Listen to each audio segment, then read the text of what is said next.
പ്രിയപ്പെട്ടവരെ, നമ്മുടെ പുതിയ വീഡിയോയ്ക്ക് എല്ലാവർക്കും സ്വാഗതം.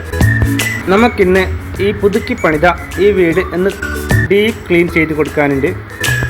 ഈ വീട് പുതുക്കി പണിതത് കൊണ്ട് തന്നെ ഒരുപാട് പൊടികളും മാലിന്യങ്ങളും എല്ലാം ഉണ്ട്. അതെല്ലാം വൃത്തിയാക്കി കൊടുക്കാൻ വേണ്ടി ആണ് നമ്മളെ അവർ ക്ഷണിച്ചിട്ടുള്ളത്. Smart cleaning service and laundry service എന്നാണ് നമ്മുടെ കമ്പനിയുടെ പേര്. നമ്മുടെ ഈ കൊച്ചു വീഡിയോ നിങ്ങളുടെ സുഹൃത്തുക്കൾക്കും അയച്ചു കൊടുത്തെങ്കിൽ വലിയ ഉപകാരമായിരുന്നു.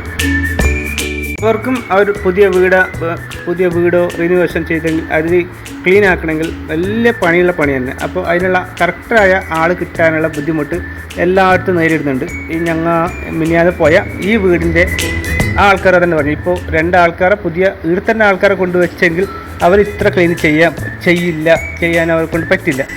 ഞങ്ങളെ പ്രോപ്പറായിട്ട് ക്ലീൻ ചെയ്ത് തരും. നമ്മൾ അതേ ഫീൽഡിൽ നിൽക്കുന്ന ആളായതുകൊണ്ട് നമ്മൾ ആ ക്ലീൻ ഏത് രീതിക്ക് വേണം ആ രീതിക്ക് വൃത്തിയായിട്ട് ചെയ്തു കൊടുക്കും. നിങ്ങൾ വിളിച്ചാൽ മതി.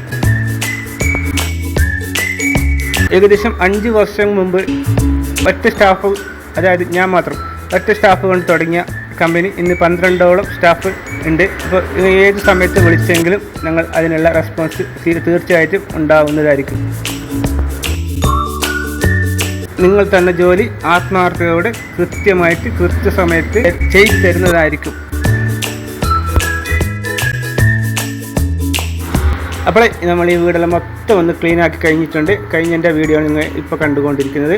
കട്ടിലും ബെഡും എല്ലാം പുറത്ത് വെച്ച് ഓരോ റൂമിൽ നിന്ന് വെളിയിലിട്ടിട്ട് ആ ക്ലീൻ ആക്കിയിട്ട് വീണ്ടും കയറ്റി വെച്ചതാണ്.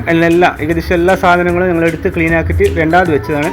അപ്പോൾ എല്ലാ വീട്ടിലും നമ്മളത് ചെയ്യുന്നില്ല, വീട്ടുകാർ ഹെൽപ്പ് ചെയ്യുന്നു. പക്ഷേ ഈ വീട്ടിൽ ആളില്ലാത്തത് കൊണ്ട് എല്ലാം നമ്മൾ തന്നെ ക്ലീൻ ചെയ്ത് റിട്ടേൺ വെച്ചു. എല്ലാം കുറച്ച് പണി കൂടുതലാണുണ്ട്, എന്നാലും എല്ലാം എടുത്തുകൊണ്ട് വൃത്തിയാക്കി കൊടുത്തു. കസ്റ്റമർ സാറ്റിസ്ഫൈഡ് ആണ്. അതാണ് നമ്മൾ 5 സ്റ്റാർ റേറ്റിങ്ങിൻ്റെ ഉദ്ദേശം. 5 സ്റ്റാർ റേറ്റിംഗ് കിട്ടണം എന്നുള്ള ഉദ്ദേശം. ഇതുവരെ നമുക്ക് 5 സ്റ്റാർ റേറ്റിംഗ് തന്നെ കിട്ടി. ഇനിയും മുമ്പോട്ട് അതുപോലെ തന്നെ കിട്ടാൻ ഞങ്ങൾ ശ്രമിക്കുന്നുണ്ട്. പണമല്ല, പണിയാണ് പ്രധാനം. അതാണ് ഞാൻ എപ്പോഴും പറയൽ.